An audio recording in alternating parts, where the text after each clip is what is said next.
দেখলাম যে transparency international Bangladesh তারা একটা প্রতিবেদন প্রকাশ করেছে এবং তারা বলেছে যে এই বর্তমান সরকারের প্রথম 100 দিনে সারা দেশে 605টি খুন ও 196টি অপহরণের ঘটনা ঘটেছে। এই বিষয়টা নিয়ে স্বরাষ্ট্রমন্ত্রীকে জিজ্ঞাসা করলেন, মন্ত্রণালয়ের একটা প্রেস কনফারেন্স ছিল, সেখানে সাংবাদিককে জিজ্ঞাসা করেছেন, তিনি এটাকে মোটামুটি গুরুত্বই দিতে চাননি। উনি বলেছেন টিআইবি তো পত্রিকার কাটিং থেকে প্রতিবেদন তৈরি করে, এটাকে আমি কিছু বলবো না। আপনি কিছু বলবেন? দেশের আইন শৃঙ্খলা পরিস্থিতি সবসময় সকলের জন্যই একটা কনসার্ন। সেটা সাধারণ মানুষ থেকে শুরু করে একেবারে উপরের পর্যন্ত যারা বসবাস করছে এই দেশের নাগরিক, আইন শৃঙ্খলা পরিস্থিতি তাদের কাছে একটা বড় এজেন্ডা। এবং একটা সরকারের কাছে আইন শৃঙ্খলা পরিস্থিতি, দ্রব্যমূল্য, এই দুটা কিন্তু খুব বড় এজেন্ডা। তো আইন শৃঙ্খলা পরিস্থিতিতে টিআইবি যে রিপোর্ট দিয়েছেন, গতকালকে আমি সম্ভবত রুমিন ফারহান বক্তব্য রেখেছিলেন পার্লামেন্টে, সেখানে তিনি এই রিপোর্টটাই তুলে ধরেছিলেন। স্বরাষ্ট্রমন্ত্রী পার্লামেন্টে উপস্থিত ছিলেন না, ফলে তার বক্তব্য উনি শুনতে পারেননি, এটা উনি বলেছেন, তার বক্তব্য জানতে পারেননি। বাট এটা সকলের জন্য উদ্বেগজনক। আইন শৃঙ্খলা পরিস্থিতির উন্নয়ন করতেই হবে যে কোনো মূল্যে। এখন আপনি এটাকে পাত্তা দিবেন না বা খুব হালকাভাবে নিতে পারেন। সরকার যখন ক্ষমতায় থাকে, সরকারের যারা সরকার পরিচালনা করেন তারা সবকিছুকে খুবই একটা গুরুত্ব দেন বা গুরুত্বের সাথে নেন, এরকম প্রকাশ করেন না, হয়তো ভিতরে ভিতরে গুরুত্ব দেন, কিন্তু উপরে উপরে হয়তো তারা বলেন যে আচ্ছা ঠিক আছে, আমরা তো আইন শৃঙ্খলা পরিস্থিতি নিয়ন্ত্রণের চেষ্টা করছি, আমরা সবকিছু চেষ্টা করছি, শীঘ্রই সবকিছু নিয়ন্ত্রণে আসবে, এইসব তারা বলবেন। এটা একটা পলিটিক্যাল স্টান্টের মতো আপনি ধরতে পারেন, যে সরকার কখনো স্বীকার করে না, কোনো সরকারই করেনি অতীতে, এবং এই সরকারও স্বাভাবিকভাবে স্বীকার করবে না যে দেশের আইন শৃঙ্খলা পরিস্থিতির খুবই অবনতি হয়েছে বা অবনতি আছে। বাট এটা চেষ্টা করতে হবে। এটা একটা অবনতি, এই ব্যাপারে কোনো সন্দেহ নেই। এবং এটা পেপার কাটিং থেকে আসুক বা জানা থেকে আসুক, পুলিশের রিপোর্ট থেকে আসুক, আমাদের তো পুলিশের তো রিপোর্ট আছে, আইন শৃঙ্খলা রিপোর্ট কিন্তু প্রত্যেক মাসে দেওয়া হয় সরকারের কাছে, সরকারের একদম ঊর্ধ্বতন পর্যায়ে। ক্যাবিনেট ডিভিশন, আমাদের যে স্বরাষ্ট্র দপ্তর যেটা এখন আইন শৃঙ্খলা নিয়ে কাজ করে, তো এই সমস্ত দপ্তরের রিপোর্টটা আসে জেলা প্রশাসন থেকে, পুলিশ প্রশাসন থেকে। সুতরাং এই রিপোর্টের ভিত্তিতে তারা কিন্তু জানেন, তারা জানেন না এমনটা নয়, কিন্তু যখন টিআইবি বা অন্য কেউ বলে তখন তারা এই ব্যাপারে তাদের মন্তব্য বা দৃষ্টিভঙ্গি কখনো কখনো নেতিবাচক, কখনো কখনো হয়তো কোনো পাত্তা দিলাম না এরকম। বাট এটা একটা জনগণের জন্য এটা একটা উদ্বেগের বিষয়।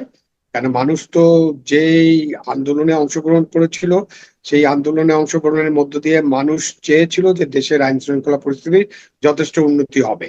কারণ 18 মাসের যে সরকার ইউনূস সাহেব চালিয়েছেন, তখন আইন শৃঙ্খলা পরিস্থিতির খুবই খারাপ অবস্থা ছিল, এবং মোটামুটি একটা মবের মূল্য বা মগের মূল্য ছিল।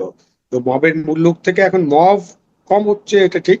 যে পরিমাণ মব অতীতে আমরা দেখেছি সেই মব আমরা দেখি না, তারপর মব আছে। সেই মব গুলোকেও কন্ট্রোলে আনতে হবে, নিয়ন্ত্রণে আনতে হবে। কিন্তু মবের বাইরেও বড় ধরনের অপরাধ যদি বেড়ে যায়, সেটা কিন্তু আইন শৃঙ্খলা পরিস্থিতির যে খারাপ দিক সেটা উন্মোচিত করে। স্পেশালি যখন আমরা হত্যাকাণ্ড দেখি, ধর্ষণ দেখি, অপহরণ দেখি, ব্যাপক চাঁদাবাজি যদি দেখি, দখল দেখি, সেগুলো কিন্তু সরকারকে অবশ্যই গুরুত্বের সাথে বিবেচনা নিয়ে পদক্ষেপ নিতে হবে। জি, একটা বিষয় আপনি খেয়াল করবেন যে আগের সরকার, আমি ধরে নিচ্ছি যে ধরেন আওয়ামী লীগ সরকার যখন ছিল, তখন যখন এরকম, তখনও কিন্তু টিআইবি এই কাজগুলি করতো এবং বিভিন্ন মানবাধিকার সংস্থাগুলো এই কাজগুলি করতো, এবং সেই কাজগুলিকে বিরোধী দলরা বিশ্বাস করতো এবং এটা নিয়ে বিরোধী দল শোরগোল করতো যে কেন এরকম হচ্ছে, এবং সরকারি দল একই ভাষায়, যে ভাষায় চালাতে নামে সে উড়িয়ে দিচ্ছেন, একই কাজ করতো। তাহলে পরিবর্তনটা কি হলো? হ্যাঁ, আপনি ঠিকই বলেছেন যে পরিবর্তনটা কি হলো, আমরা তো পরিবর্তনটা দেখতে চাই।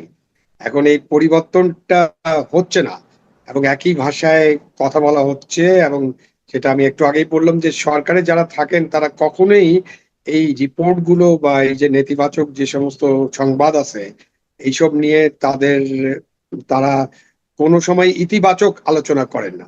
তো সেই ধারাবাহিকতা বহাল আছে। এখানে যেটা সরকার করতে পারেন, পরিবর্তন তো অবশ্যই তাদেরকে করতে হবে, সরকার করতে পারেন, হ্যাঁ এই তথ্য আমাদের কাছে আছে, আমরাও এই তথ্য পেয়েছি, কারণ তাদের কাছে তথ্যটা আগে যায়। টিআইবির কাছে বা রুমিন ফারহানের কাছে বা সংবাদপত্রের কাছে তথ্যটা কিন্তু পরে আসে। প্রত্যেকটা তথ্য, এবং এখন যে ডিজিটাইজেশন হয়েছে আমাদের, তাতে থানা পর্যায়ে থেকে প্রত্যেক অপরাধের তথ্য প্রতিদিন আইজিপি অফিসে, আমাদের স্বরাষ্ট্র দপ্তরে এবং আমাদের যে মন্ত্রিপরিষদ বিভাগ আছে, প্রধানমন্ত্রী দপ্তর, চারখানেই আসা সম্ভব, এটা মনিটর করা সম্ভব। কারণ এখনকার অবস্থা, এখন তো এমন না যে আপনার টেলিফোন, আমরা যখন উপজেলায় কাজ করেছি তখন একটা টেলিফোন করতে আমাদের 2-3টা ঘন্টা লেগে যেত একটা ট্রাঙ্ক কল পেতে, এবং সেটা 1980-র দশকের কথা বলছি, কিন্তু আমি একেবারে প্রাগৈতিহাসিক যুগের কথা বলছি না। তখন একটা টেলিফোন ছিল যেটা ঘুরায় ঘুরায় আমাদেরকে চার্জ করতে হতো, চার্জ না করলে ওই টেলিফোনের সাথে টেলিফোন যে এক্সচেঞ্জ আছে সেটারই কানেকশন হতো না।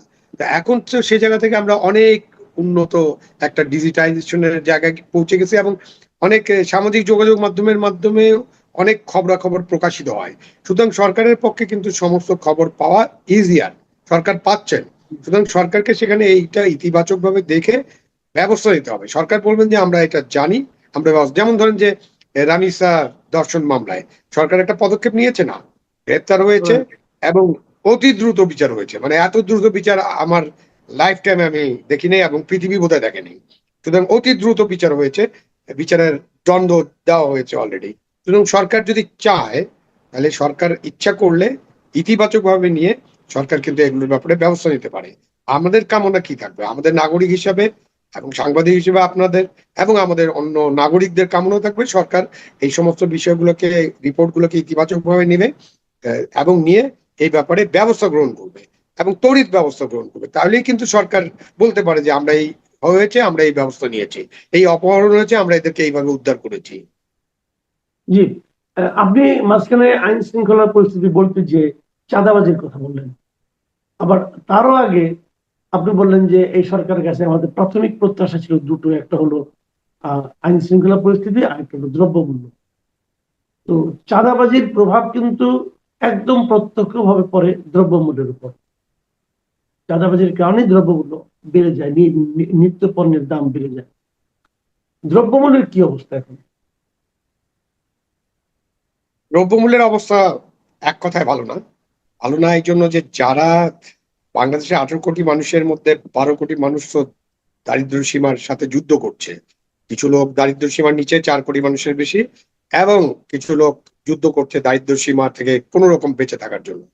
এবং যে আপনার ইরান যুদ্ধ, আমেরিকার যে যুদ্ধ, চাপিয়ে দেওয়া যুদ্ধ বা যুদ্ধ এখনো শেষ হচ্ছে না ঠিক মতো, ইরান, আমেরিকা, আপনার ইসরায়েল, এই যুদ্ধ, ইউক্রেন যুদ্ধ, ওখানে মানে এই ইউক্রেন যুদ্ধের সময় থেকে, কোভিড এর সময় থেকে কিন্তু আমাদের অর্থনীতিতে এই দ্রব্য মূল্যের উপরে একটা প্রভাব বিস্তার করে, যে এটা থেকে আমাদের উত্তরণের চেষ্টা হচ্ছিল। তো এখন জ্বালানি তেলের মূল্য বৃদ্ধি, পাশে পরিবহন খরচ বৃদ্ধি, এর পাশাপাশি আপনার বিদ্যুতের মূল্য বৃদ্ধি, সব মিলিয়ে কিন্তু দ্রব্য মূল্যের উপরে একটা অভিঘাত আসবে, এটা শিওর। কিন্তু এখানে আপনি কিভাবে মানুষকে রক্ষা করবেন সেই ব্যাপারে সরকারকে প্রচেষ্টা গ্রহণ করতে হবে। কারণ সরকার তো সামাজিক নিরাপত্তা খাত আছে, সরকারের কাছে অনেক জিনিস আছে যেটা দিয়ে তারা দরিদ্র মানুষের জীবনটাকে একটু সুগম করতে পারেন, যে একটু স্থিরতা দিতে পারেন। সেই দ্রব্যমূল্যের ক্ষেত্রে কিছু জায়গায় আপনি যে ট্যাক্সটা সাধারণ মানুষকে দিতে হয়, ইনডাইরেক্ট ট্যাক্স, সেখানে ট্যাক্স কর খাতে আপনি কিছু সংস্কার করতে পারেন। এগুলো করে দ্রব্যমূল্যটাকে সহনীয় অবস্থায় আনার চেষ্টা করা যেতে পারে। বাট এখন পর্যন্ত এখন ব্যাপকভাবে বা খুবই গুরুত্বের সাথে চেষ্টা করা হয়েছে এরকমটা আমার মনে হচ্ছে না। তার মাঝামাঝি আপনি যেটা বললেন যে পথে পথে যে চাঁদাবাজি, বিভিন্ন ধরনের গোষ্ঠী, এর মধ্যে আমার নানান গোষ্ঠী জড়িত আছে, এবং যে মধ্যস্বত্বভোগী তাদের যে সিন্ডিকেট, এই সব মিলিয়ে কিন্তু দ্রব্য মূল্যটা সাধারণ মানুষের আওতার বাইরে চলে যাচ্ছে। কৃষি পণ্যের মূল্য কিন্তু সাধারণ কৃষকরা যারা উৎপাদক তারা কিন্তু সেই দামটা পান না। যেটা তারা বিক্রি করেন ধরেন 10-15 টাকা, 20 টাকা, 30 টাকায়, সেটাই ঢাকার বাজারে এসে 100 টাকায় বিক্রি হচ্ছে। তো মাঝখানে যে 70% যে টাকা, সেই টাকাটা কিন্তু মধ্যস্বত্বভোগীরা নিয়ে যাচ্ছে। হ্যাঁ, তারা কিছু চাঁদাবাজকে কিছু টাকা দেয়, পরিবহন খরচ কিছু বেড়েছে, এবং মধ্যস্বত্ব ভোগী মানুষেরা এখানে সক্রিয় আছে। এখানে আরেকটা জিনিস কনসিডার করতে হবে যে আমাদের যে কর্মক্ষম মানুষ আছে তাদেরকে আমরা কতটা কাজ দিতে পারছি।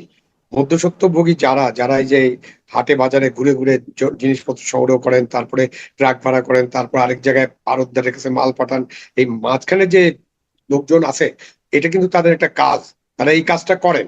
কিন্তু পৃথিবীর অনেক দেশে, বিশেষ করে আমরা যদি ওয়েস্ট বেঙ্গলের বাজারটা দেখি, সেখানেও কিন্তু মিডল ম্যান আছে, যে তারা পাইকারি বা একেবারে ফার্ম থেকে ডিম সংগ্রহ করেন, তো ডিম সংগ্রহ করে তারা পাইকারি বাজারে আসেন, পাইকারি বাজারে একটা দামে বিক্রি হয়, পাইকারি বাজার থেকে খুচরা বিক্রেতা এটা নিয়ে যান, নিয়ে যায় খুচরা বাজারে বিক্রি করেন। সেখানে কিন্তু কোথায় কতটুকু মার্জিন হবে, একটা ডিম ধরেন 60 টাকায় কেনা হলো বা 6 টাকা 50 পয়সা কেনা হলো, সেটাকে আপনি যখন পাইকারি বাজারে আনবেন, আপনি 6 টাকা 50 পয়সার ডিমটা 50 পয়সা লাভ রেখে আপনাকে পাইকারিতে বিক্রি করে দিতে হবে। 60 টাকা যখন পাইকারি বাজার থেকে একজন কিনবেন, 60 টাকা পাইকারি বাজারে, সে মানে 30 পয়সা বা 20 পয়সা, যেহেতু তার ভলিউম অনেক বেশি করে দেওয়া আছে, 20 থেকে 30 পয়সা আপনি লাভ করতে পারবেন। সেটা করে আপনি খুচরা বিক্রেতাকে দিবেন।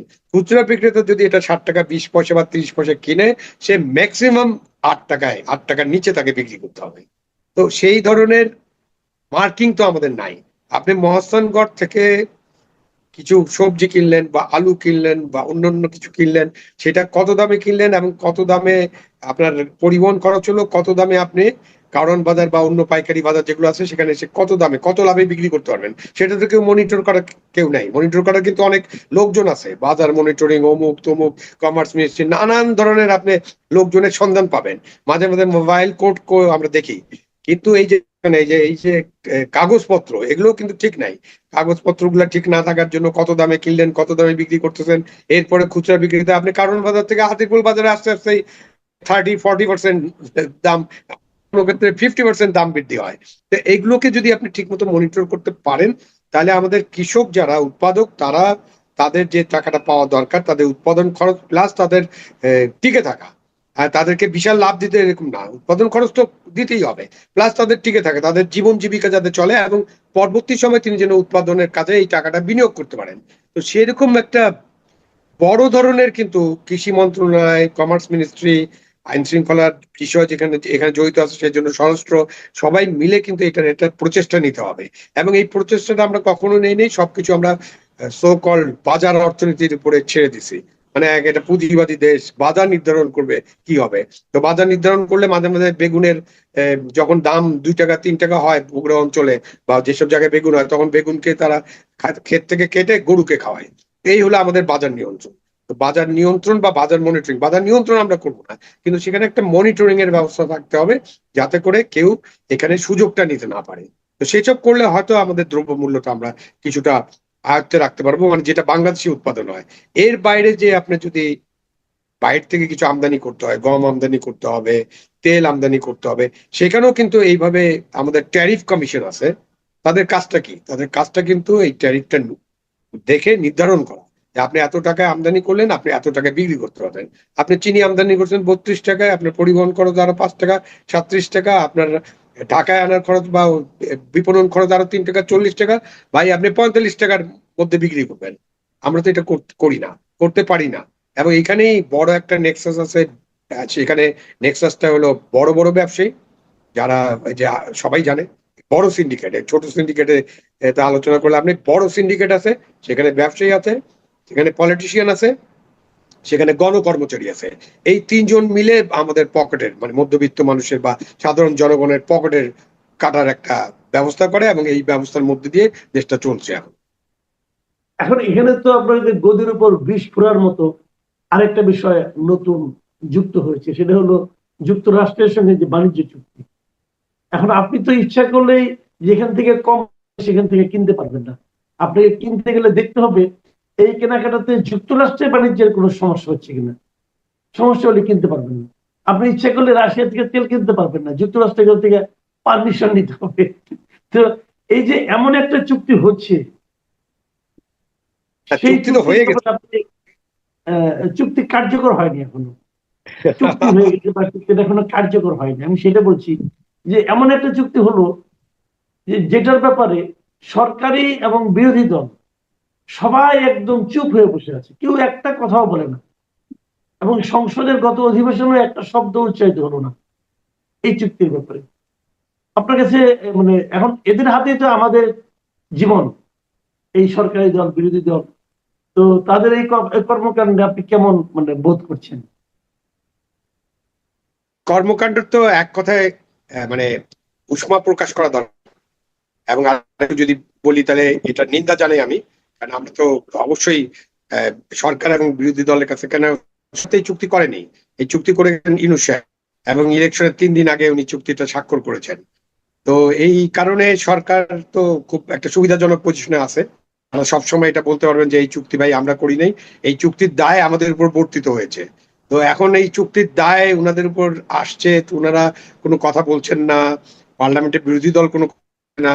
এবং তখন যে প্যাকেজ ডিল, একসময় আহ, এখনকার যে পররাষ্ট্রমন্ত্রী তখন যিনি উপদেষ্টা ছিলেন, তখন তিনি তিনি কিন্তু বলেছেন যে এটা বিএনপি জামাত সক্রিয় যায়, জামাত একটু নিম্ন নিম্ন ভাবে বলেছে যে না, আমরা আমাদের সাথে কোনো আলোচনা হয়নি।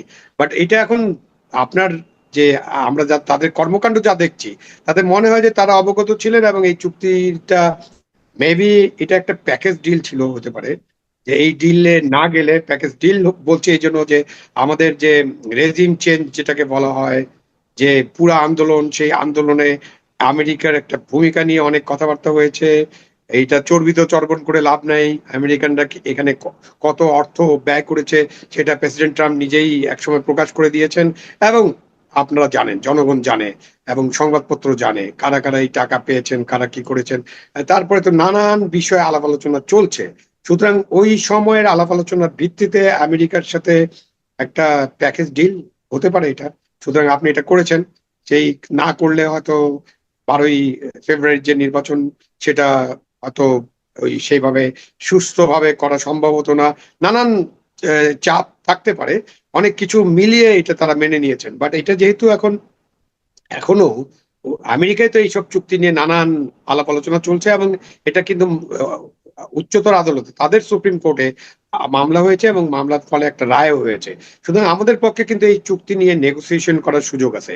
চুক্তির ব্যাপারে আমি বরাবর একটা কথা বলে আসছি এবং এখনো বলছি, আমি মনে করি বাংলাদেশ স্বাধীনতার পরে, 16ই ডিসেম্বর 1971-এর পরে যে সরকার, যারাই সরকারে ছিলেন, তারা যেসব চুক্তি করেছেন, আমাদের সংবিধানেও কিন্তু এটা আছে যে পার্লামেন্টে পেশ করতে হবে। যদি সেটা একেবারে এত সেন্সিটিভ না হয় যে যেটাতে আমাদের নিজেদের সার্বভৌমত্ব বা আমাদের অন্য কিছু ক্ষতির সম্মুখীন হতে পারে। সুতরাং এইসব সমস্ত চুক্তি কিন্তু পার্লামেন্টে পেশ করা উচিত, এবং পার্লামেন্টে পেশ করার মধ্যে আলাপ আলোচনার মধ্যে দিয়ে আমরা স্থির করতে পারবো, জনগণ জানতে পারবে, আমরা সবাই জানতে পারবো যে কোন চুক্তি কিরকম ছিল, কোনটাতে কি গোলামির চুক্তি আছে, কোন চুক্তি কিরকম, কোন চুক্তির কোন জিনিসটা আমাদের রাষ্ট্রের জন্য ভালো না, আমাদের জনগণের জন্য মঙ্গলজনক নয়, কল্যাণকর না। সুতরাং এইসব চুক্তি নিয়ে আলোচনা হোক। আলোচনা হওয়ার মধ্যে দিয়ে জনগণ, সরকার যেটা করতে পারে, সরকারের উপর নানান চাপ থাকতে পারে, বিদেশি রাষ্ট্রের বা বন্ধু রাষ্ট্রের বিভিন্ন চাপ থাকতে পারে, এই পার্শ্ববর্তী রাষ্ট্রের চাপ থাকতে পারে, সরকার এগুলোকে জনগণের সামনে নিলে জনগণের যে শক্তি, সেই শক্তি দিয়ে কিন্তু এই সব বিষয়ে সরকার আরো ভালোভাবে মোকাবেলা করতে পারবে, আরো ভালোভাবে এগুলোকে হ্যান্ডেল করতে হবে। এটা সরকারের জন্য সুবিধাজনক হবে। সুতরাং প্রত্যাশা করবো সরকার এইসব চুক্তি নিয়ে আলাপ আলোচনা করবে। আপনি যেটা বললেন যে চুক্তিটা কার্যকর হয়নি, কিন্তু আমরা তো অনেক জিনিস কেনাকাটা শুরু করে দিচ্ছি। আমরা তো অলরেডি বোয়িং কেনার চুক্তি করেছি, কার্যকর না হয়ে থাকলে এটা করলাম কেন, এবং বিশাল পরিমাণ অঙ্কের টাকা, এবং আগামী 15 বছর ধরে এটা কিনতে হবে। তারপরে আমরা কিন্তু ওই চুক্তি ওখানে আচ্ছা, স্বাক্ষর শাওন হওয়ার ভাই একটা কথা আপনি বলেন, আপনি আমাকে একটা কথা বলেন, কার্যকর হওয়ার আগে হয় না? আপনি দেখবেন যে এনগেজমেন্টের পরে কিন্তু ওই ছেলে যে হ্যাঁ, যে ভাই এনগেজমেন্টের পরেই যেমন যাত্রা শুরু হয়। হ্যাঁ, ঠিক আছে। ওই যে কি হয় না, একটা এনগেজমেন্ট হয়, কি পাঞ্চিনি অনুষ্ঠান টনুষ্ঠান। তা না, হ্যাঁ, কিন্তু আপনার নিশ্চয়ই খেয়াল আছে যে এই চুক্তির কয়েকদিনের মধ্যে কিন্তু আমেরিকা থেকে আমরা গম কিনে দেশে নিয়ে আসছি, রাইট, এবং ওখানে লোকজন রাইট। বসেই ছিল গম কেনার জন্য। মানে চুক্তি স্বাক্ষরেও দেরি নেই, গম আসতেও দেরি নেই। তার মানে চুক্তির আগেই দেয়ার ওয়ার পার্টিজ রেডি, যে এই চুক্তির ফলে যা যা হবে, সেটার যে সুবিধা, সেই সুবিধাটা আমরা গ্রহণ করব। এবং ডক্টর ইউনূস সাহেব নিশ্চয়ই এটা জানেন, তার কিচেন ক্যাবিনেট জানেন, তার লোকজন জানেন। এখন তো সবারই এমন অবস্থা যে আমি এটা জানি না, আমি ওই ক্যাবিনেটে ছিলাম না, আমি জানতাম না, আমাদেরকে এটা বলা হয়নি। মানে কি ধরনের, প্রত্যেকেই তো বিবৃতি দিয়ে চলছেন। পররাষ্ট্র উপদেষ্টা দিয়েছেন, তারপরে কৃষি উপদেষ্টা আগে যিনি ওখানে ছিলেন ডক্টর ইউনূসের সাথে, তার পুরা যে 3 মাসের জন্য তিনি ছিলেন, এবং পুরা ডক্টর ইউনূস যা যা প্রশাসনিক সিদ্ধান্ত নিয়েছেন এগুলোর সাথে উনি যুক্ত ছিলেন। তিনি সম্প্রতি চর্চার সাথে একটা ইন্টারভিউ দিচ্ছেন, সেখানে দেখলাম তিনিও নাকি অনেক কিছু জানেন না, তাকে জানানো হয়নি। এবং এমনকি প্রশাসনের যে রদ বদল, সেটাও নাকি একটা কমিটি করা ছিল, সেই কমিটি নিজেরা নিজেরা ঠিক করতো, এবং তারা, তাদের মধ্যে 2-1 জন খুব প্রভাবশালী, তারা ঠিক করতেন কে ডিসি হবে, কে এসপি হবে, কে সচিব হবে, কে জয়েন্ট সেক্রেটারি হবে, কে চিফ ইঞ্জিনিয়ার হবে। এবং এটার সাথে আবার অর্থের লেনদেন, মানে এত কিছু এখন শোনা যাচ্ছে, এত কিছু বেরিয়ে আসছে। তো আপনি বুঝতেই পারেন যে একটা 18 মাসের সরকার আমাদেরকে একটা বিষয় যে অবস্থায় রেখে দিচ্ছে আমার- সেটা একটা বিপজ্জনক অবস্থা। জি, একটা বিষয় আমার জানার খুব আগ্রহ যে আমরা দেখছি যে বিভিন্ন ঘটনা, আমি এটি শেষ প্রশ্ন, আপনি আর লম্বা করবো না। আহ, বিভিন্ন ঘটনা ঘটছে, যে ঘটনাগুলো পুরনো ঘটনা, যেগুলো নিয়ে বিতর্ক হচ্ছে, অভিযোগ হচ্ছে। আপনার নিশ্চয়ই মনে আছে একজন আহ, সাবেক সচিব, ওই সময় সাবেক সচিব ছিলেন, উনি আবার এখন আবার মানে চলমান সচিব হয়েছেন, মিস্টার এবিএম সাত্তার। উনি অভিযোগ করেছিলেন যে 8 জন উপদেষ্টা দুর্নীতি তদন্ত প্রতিবেদন তার কাছে আছে। তো উনি আর পরে এটা প্রকাশ করলেন না কোন 8 জন। তো বুঝলাম উনি তখন মানে অতটা গুরুত্ব দিয়েছে, ক্ষমতায় ছিলেন না। এখন তো উনি প্রিন্সিপাল সেক্রেটারি হয়ে গেছেন, তো এখনো উনি ওটা নিয়ে কিছু বলছেন না। এবং সাবেক কোন সচিব ইয়ের বিরুদ্ধে, উপদেষ্টার যারা ছিলেন, তাদের দুর্নীতির ব্যাপারে কোন রকম আলোচনা যেগুলো হচ্ছে, এগুলো পত্র পত্রিকা সোশ্যাল মিডিয়ায় ঘুরপাক খাচ্ছে। এটা নিয়ে কোনো সরকার কোনো পদক্ষেপ নিচ্ছে না। যদি কেউ অন্যায় করে থাকে, যদি কেউ দুর্নীতি করে থাকে, তারা তো জনগণের অর্থের অপচয় করেছে, জনগণের ক্ষতি করেছে। এই সরকারের কি দায়িত্ব না তাদের বিরুদ্ধে ব্যবস্থা নেওয়া? মাঝখানে দেখলাম এই টিকা নিয়ে, হামের টিকা নিয়ে একজন আদালতে গেলেন, আদালত সেই মামলা গ্রহণ পর্যন্ত করলেন না। তো এই যে বিষয়গুলো, এগুলো আসলে কি ইন্ডিকেট করে? এগুলো তো মানে অতীতে সরকারগুলো যেভাবে চলেছে বর্তমানে সরকার সেভাবে চলছে, এটা একটা মোটামুটি ধারণা করছে জনগণ। যদিও 100 দিনের বেশি হয়েছে অলরেডি, এবং সরকার পরবর্তী কি কি কার্যক্রম গ্রহণ করবে তারপরে হয়তো আমাদের অ্যানালাইসিস আবার বদলাতে পারে। বাট এখন পর্যন্ত যা হচ্ছে তা হলো যে অতীতের মতোই চলছে। আপনার প্রথম কথা হলো যে সত্তার সাহেব যেটা বললেন, তুমি তখন বেগম খালেদা জিয়া আমাদের প্রাক্তন প্রধানমন্ত্রী, তার একান্ত সচিব হিসেবে কাজ করছিলেন। তো আপনি এটাকে তখন উনার বক্তব্যটাকে আপনি পলিটিক্যাল রিটোরিক হিসেবেও নিতে পারেন, কেউ কেউ নিতে পারে যে হ্যাঁ এটা একটা পলিটিক্যাল বক্তব্য ছিল, এবং উনি যেহেতু নাম প্রকাশ করেন, উনাকে তখন সাংবাদিকরা কিন্তু বারবার বলেছে আপনি নাম প্রকাশ করেন। এবং উপদেষ্টা পরিষদের কেউ কেউ এটা বলছেন যে নাম প্রকাশ করুক কারা এটা, এরকম আলোচনা হয়েছিল। বাট উনি প্রকাশ করেন। বাট উনি তো এখন বর্তমান প্রধানমন্ত্রীর অফিসে গুরুত্বপূর্ণ দায়িত্বে আছেন, মুখ্য সচিব হিসেবে কাজ করছেন সম্ভবত। তো উনি এখন এখন তো উনি এই নামগুলো প্রকাশ করতে পারেন, প্রকাশ করা তার নৈতিক দায়িত্ব। কেন উনি একসময় এটা বলেছিলেন। এইটা যদি প্রকাশ না করেন তাহলে একটা হবে যে তাহলে তিনি মিথ্যা অভিযোগ এনেছিলেন। কেউ যদি এটা বলে একসময় চ্যালেঞ্জ করবে, 6 মাস 1 বছর পরে বলবে ওই যে সাত্তার সাহেব বলেছিলেন 8 জন উপদেষ্টা দুর্নীতির হম। কাগজপত্র তার হাতে আছে, তো সেটা কোথায় গেল? এবং পরবর্তীকালে যখন উনি এটা প্রকাশিত হবে না তখন ধরে নেওয়া হবে যে এই অভিযোগটা একেবারে মিথ্যা ছিল, এবং উনি মিথ্যা অভিযোগ করে তৎকালীন সরকারকে বিব্রত করার চেষ্টা করেছেন। সুতরাং উনার নৈতিক কারণে এবং উনাকে ডিফেন্ড করার কারণে উনার এটা প্রকাশ করা উচিত। উনি যদি আমাদের বক্তব্য শুনেন, নিশ্চয়ই এটা শুনলে পরে উনি সিদ্ধান্ত নেবেন। উনার এটা প্রকাশ করা উচিত। তার কাছে ডকুমেন্ট থাকলে ডকুমেন্ট গুলো সরকারের কাছে দেওয়া উচিত, এবং উনি সরকারের অংশ। কোথায় দিবেন সেটা তো উনি দুর্নীতি দমন কমিশনে পাঠাতে পারেন প্রধানমন্ত্রী অফিস থেকে। উনি প্রধানমন্ত্রীর কাছে দিন না, প্রধানমন্ত্রীকে ডিসাইড করুক যে এই বিষয়ে তারা কি কার্যক্রম গ্রহণ করবেন। তো সুতরাং আমাদের তো প্রসেস আছে, প্রসেসে যাবেন।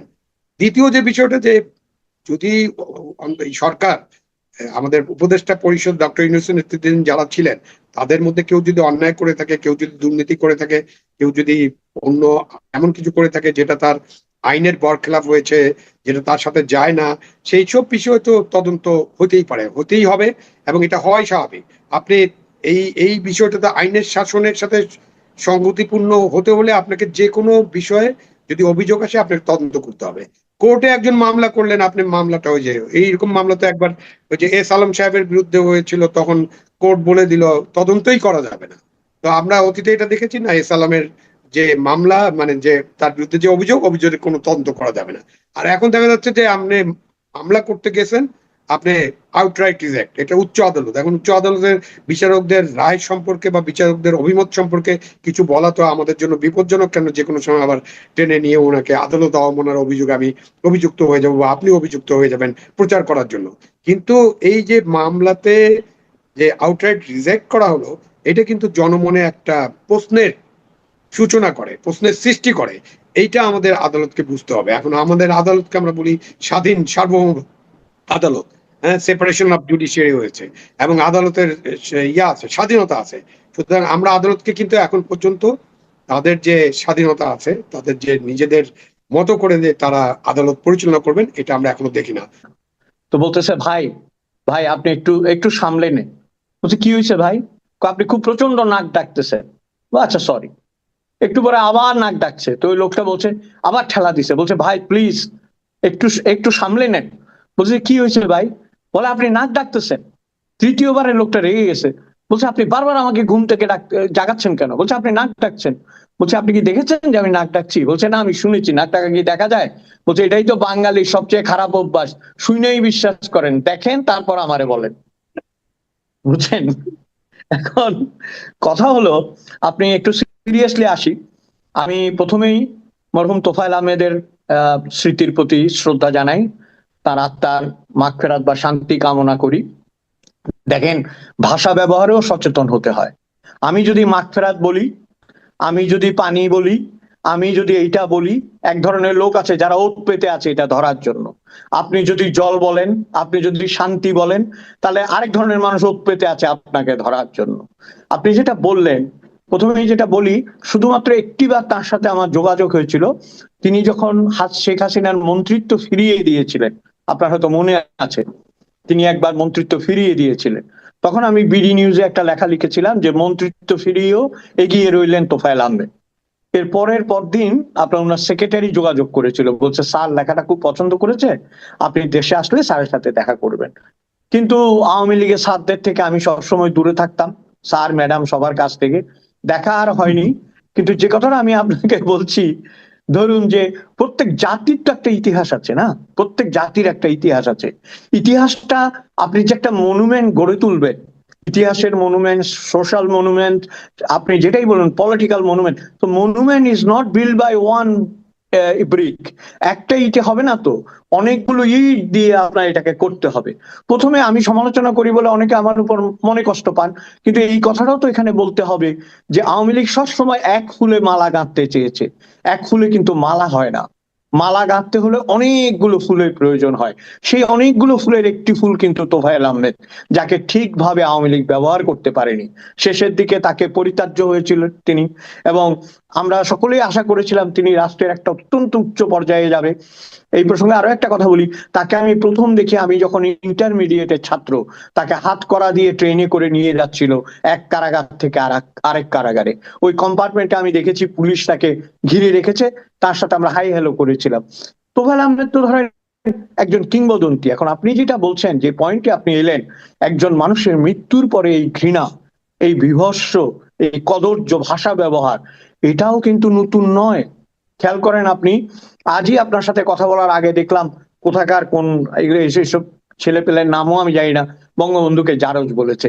দেখুন, একমাত্র আপনার নিজের যদি জন্মের পরিচয় সম্পর্কে সংকট থাকে, তখন আপনি আরেকজনের পরিচয়কে এরকম সংকটে ফেলতে পারেন।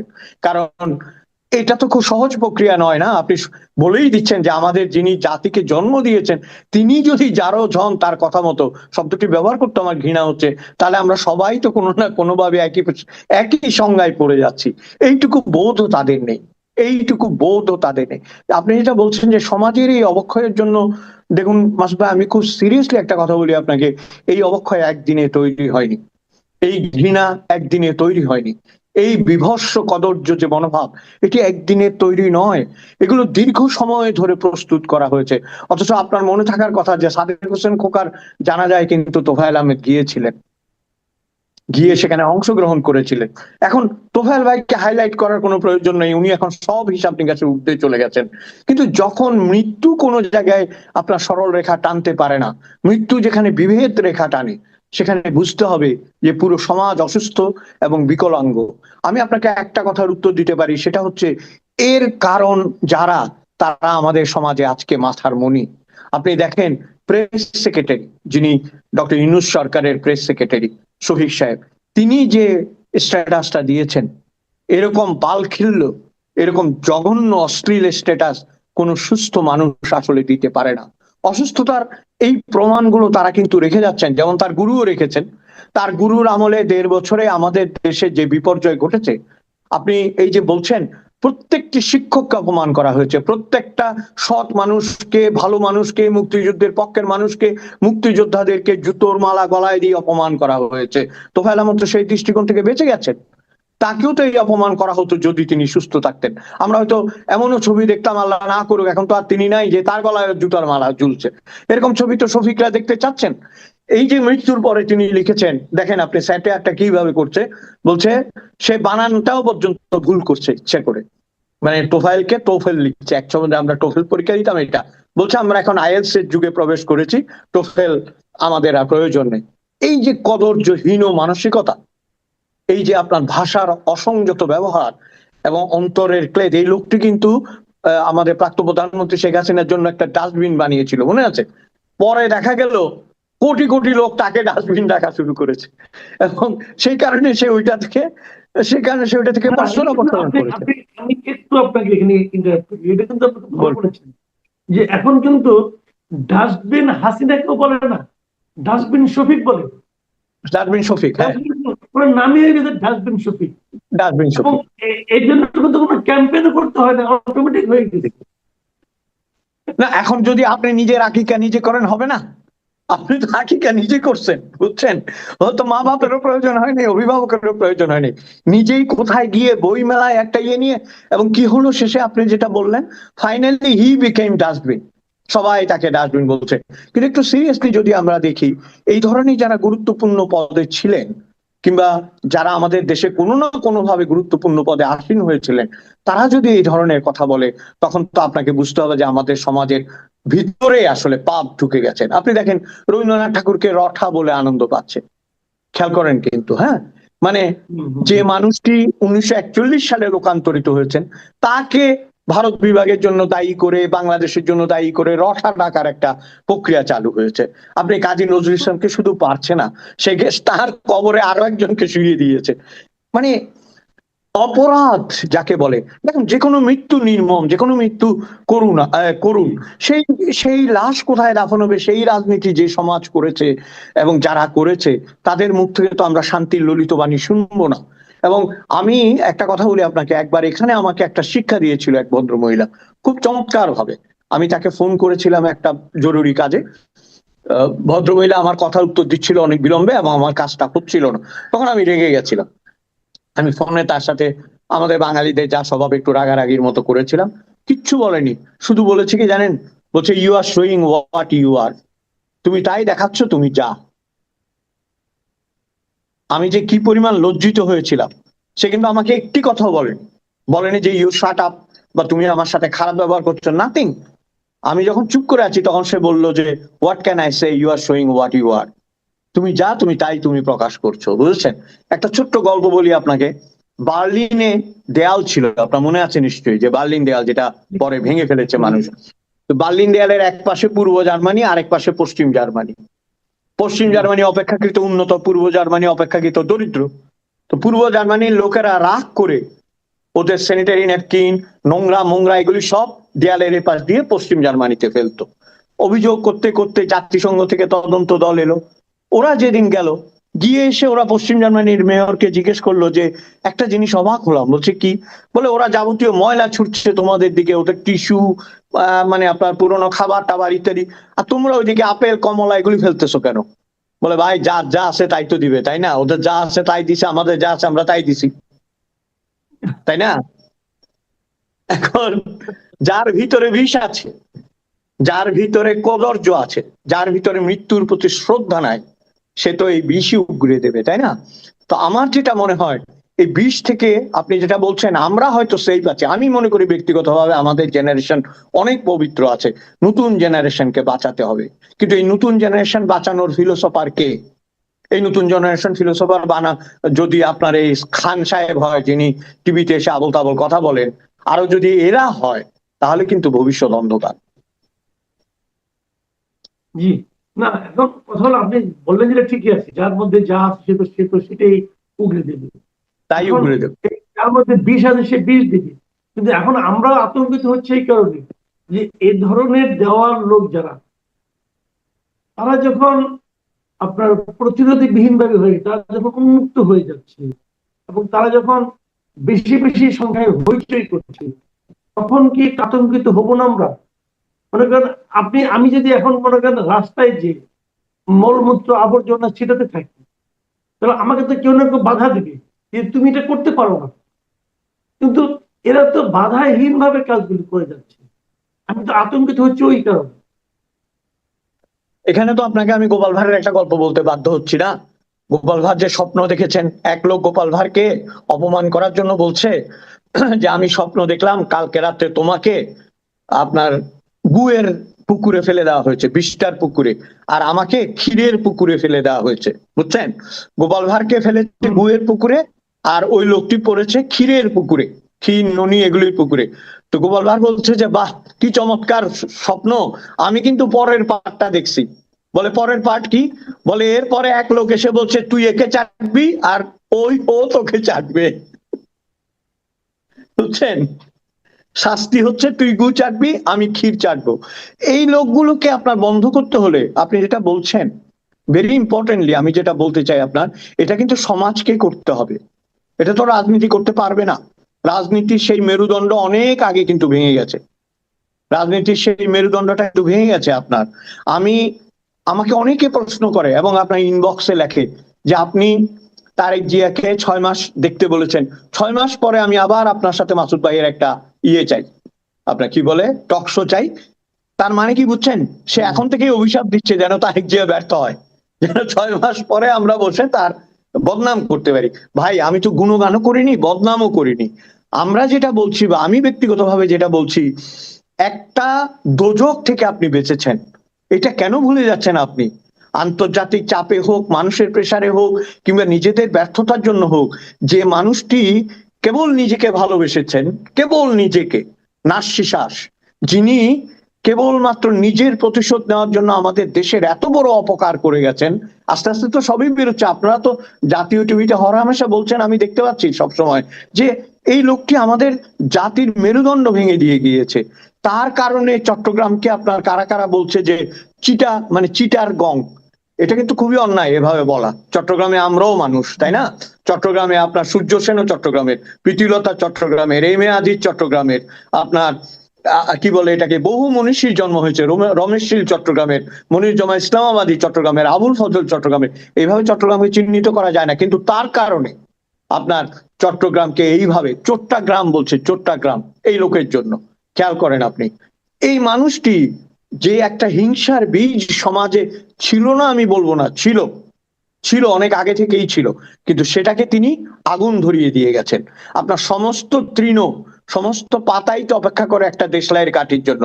আপনি মেরে দেন, দাও দাও করে চলবে, কিন্তু আপনি যদি সেগুলি নিয়ে গিয়ে অন্য কাজে ব্যবহার করেন, তাহলে সেগুলি ভালো কাজে ব্যবহার হবে। এই লোকটা যেইভাবে আমাদের সমাজকে হিংসার আগুন জ্বালিয়ে দিয়ে গেছে, আজকে সেটারই স্ফুরণ আমরা দেখতে পাচ্ছি। তার সেক্রেটারি এই কথা বলা মানে কি? এই সেক্রেটারিকে তিনি 1.5 বছর পুষেছেন এবং কোনো এক অন্ধকার থেকে টেনে এনেছেন। তাদের মধ্যে কোনো ধরনের এক ধরনের সমঝোতা ছিল। তো তারা সকলে একই মানসিকতার মানুষ, নাহলে তারা একই ভাষায় কথা বলছেন কেন? এবং আপনি খেয়াল করেন যে শেখ হাসিনা প্রাক্তন প্রধানমন্ত্রী আসবেন কি আসবেন না, এইটা নিয়ে যে আসিফ নজরুল সাহেব যে স্ট্যাটাস দিলেন, ওই আপনি যেটা বললেন, আবার কিন্তু সে বলছে যে ঠাকুর ঘরে কে রে, আমি কিন্তু কলা খাই না। এই লোক ভয় পেয়ে গেছে শেখ হাসিনা আসার সংবাদ শুনে, ভয় পেয়ে বলছে যে এই হলে এই চিহ্ন দেন, এই হলে এই চিহ্ন দেন। ভাই আপনারা তো বলছেন আসলেই ফাঁসিতে দেবেন, আসলেই জেলে ঢুকাবেন, এখন চিহ্ন চাচ্ছেন কেন? হ্যাঁ, এবং আমি সেখানে, আমার তো সামনাসামনি যদি কখনো কথা হয়, যদি সুযোগ হয়, আমি তাকে শুধু একটাই বলবো, আপনার জন্য একটা চিহ্ন অপেক্ষা করছে, সেটা হচ্ছে জ্যোতি চিহ্ন। আপনি থামেন এবং শেষ হন, কারণ আপনি অনেক ক্ষতি করেছেন এই জাতির। এরাই আমাদের ক্ষতি করছে, এবং এখান থেকে বেরুবার পথ বিএনপিকে তৈরি করতে হবে।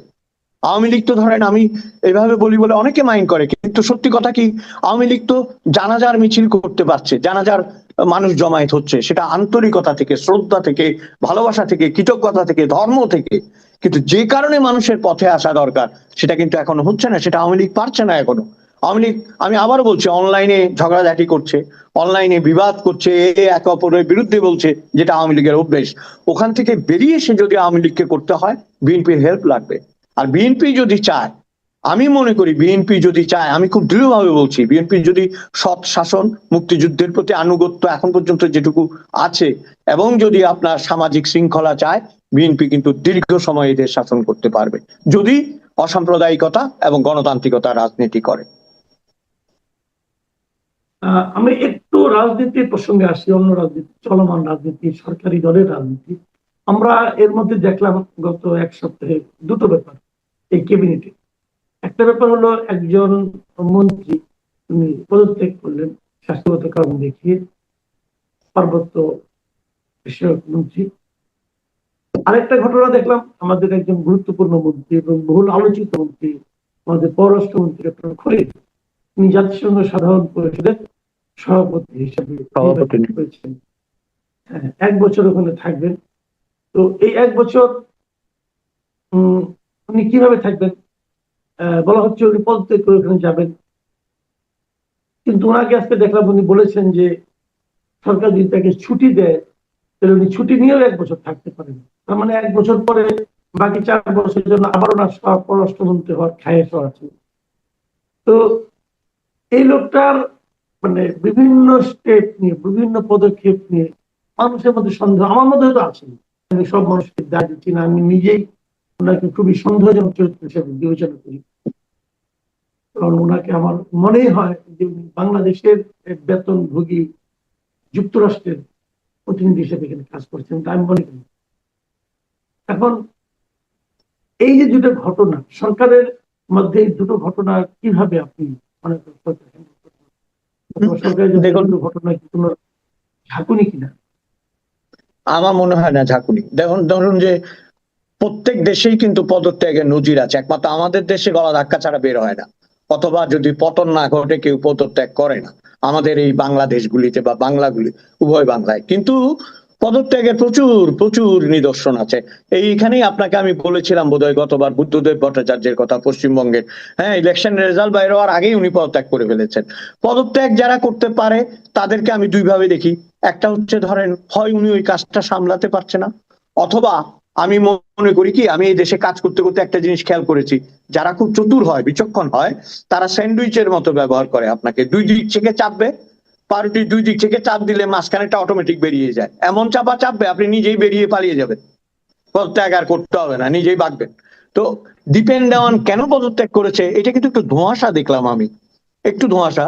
কারণ উনি বলছেন যে উনি এই কারণে, ওই কারণগুলো আমার কাছে মজবুত মনে হয়নি। আমি পড়েছিলাম যে কেন উনি পদত্যাগ করলেন। তার বদলে বরং মনীষ নামের এক ভদ্রলোক, মনীষ দেওয়ান সম্ভবত, যাকে তিনি চেয়ারম্যান চেয়েছিলেন সম্ভবত পার্বত্য পরিষদের বা কিছু একটা, উনি যে স্টেটমেন্টটা দিয়েছে ওইটা আমার কাছে গ্রহণযোগ্য মনে হয়েছে। উনি বলেছে যে উনি কাজ করতে পারছে না, উনার কথা রক্ষা করা হয় নাই, উনার চেয়ে উনার প্রতিমন্ত্রীর মানে ভার বেশি, এবং এই সমস্ত কারণ কিন্তু মনীষ দেওয়ান লিখেছে এক জায়গায়, আমি দেখলাম এটা। তো এটা যদি সত্য হয় তাহলে আমি বলবো যে ব্যালেন্স অফ পাওয়ারের ঘাটতিতেই ডিপেন্ড দেওয়ান চলে গেছেন। এখন যেহেতু এটা accepted by the supreme authority, প্রধানমন্ত্রী বা যারা যারা, এটা নিশ্চয়ই গৃহীত হয়ে গেছে, কাজেই ডিপেন্ড অন ইস ফিনিশ। আমি মনে করি না ইটস এ বিগ ইস্যু। অন্য কাউকে ওখানে অবশ্যই বিএনপি নিয়োগ দিতে পারে, তবে আমি আশা করব যে আপনার আমাদের দেশে যেহেতু নানা ধরনের সেক্টরে আমরা ভাগ হয়ে আছি, আদিবাসী, চাকমা, মারমা, আমার মনে হয় যারা পার্বত্য চট্টগ্রামের মূল অধিবাসী বা যারা সেখানকার ভূমিপুত্র বা কন্যা, তাদের থেকে একজনকে নিলে আমার মনে হয় যে সেই অঞ্চলের সম্মানও রক্ষা হবে এবং সেই অঞ্চলের মানুষের প্রতিনিধিত্ব হবে। এই জায়গাটায় যেন ভুল করা না হয়, এটা আমার অনুরোধ থাকবে যদি তারা এই অনুষ্ঠান দেখেন।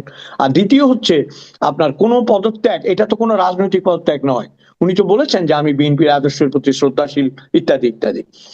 তো পদত্যাগে যে শূন্যতা, সেই শূন্যতা পূরণ করার জন্য নিশ্চয়ই বিএনপি প্রস্তুত আছে। আর আপনি খলিল সাহেবের যেটা বললেন, খলিল সাহেব যে আমেরিকার মানুষ, এটা তার কথাবার্তা এবং আচার আচরণেই আমরা বুঝতে পারতাম, যেটা আপনি বললেন যে বারবার আপনারও মনে হয়েছে। তো সেটা ধরেন মেনে নিতে হবে। হ্যাঁ, সত্য কথাটা বললে অনেকের গায়ে লাগে, আমি এখন বিপ্লবী হয়ে বলতে পারি না মানবো না, রাশিয়ার একজন এজেন্ট দিতে হবে, হ্যাঁ ভারতের একজন এজেন্ট দিতে হবে, পাকিস্তানের একজন এজেন্ট দিতে হবে, হবে না, আপনাকে মানতেই হবে। পররাষ্ট্রের মতো আপনি দেখেন জয়শঙ্কর এত বুদ্ধিমান মানুষ, বিচক্ষণ মানুষ, এবং তাকে কিন্তু উনি কিন্তু রাজনীতিবিদ নন, উনাকে টেকনোক্রেটায় এনে মোদি বসিয়েছে। Is a successful foreign minister so far, ইন্ডিয়ার সবচেয়ে সার্থক একজন পররাষ্ট্রমন্ত্রী। তাকেও আমেরিকার কথা শুনতে হচ্ছে। আমেরিকার সাথে আপনি সংঘাতে গেলে আপনার পতন হবে। আপনি কৌশলে যতটা পারেন আদায় করে নিতে হবে।